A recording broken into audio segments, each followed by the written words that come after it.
as was mentioned earlier, the joint comprehensive plan is what we go by.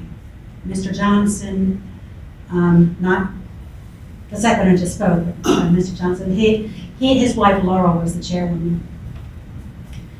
And in that discussion, in the process there, it became very clear the purpose of, and I want to clarify, joint comprehensive plan's purpose is multifaceted, but it's for us to be a qualified limited government.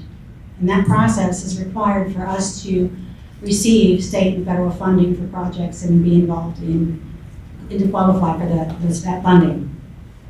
Among other things. Yeah. Amongst, yes, yeah, it's more than that, but that's generally why we embarked on that process years ago. As they decided they needed money, buildings were boarded up, needed to revitalize Gilmer County. And so with that came zoning, the joint comprehensive plan, and money's coming in, and a lot of infrastructure, and a lot of changes came as a result of that, good and bad.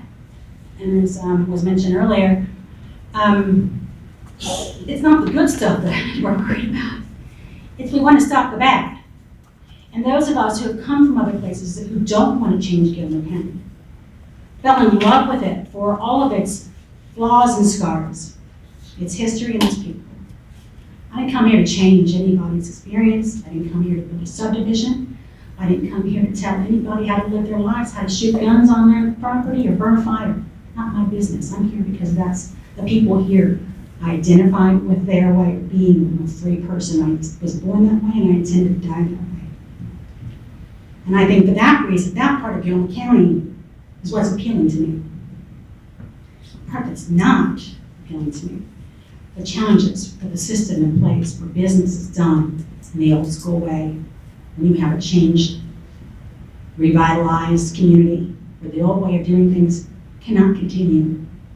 We cannot continue to have engage in discussions in back rooms and omit the public, because while we may come here not to change anything, we can spot a problem when we see it. And it took me a long time before I was willing to admit the same problems exist here, that existed where I came from. I didn't bring them here. I'm just drawing attention to it. I would like for you all to obey, go by the intent of the Joint Comprehensive Plan. Mr. Paris, you have on multiple occasions stated that the Joint Comprehensive Plan should be adhered to. It's not a guardrail. It's not bumpers. It's not to be there just to receive funding and money.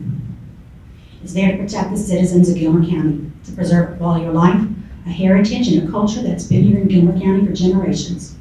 And you're on the verge of losing it. And I'm sad for the people who've been here and are watching it happen.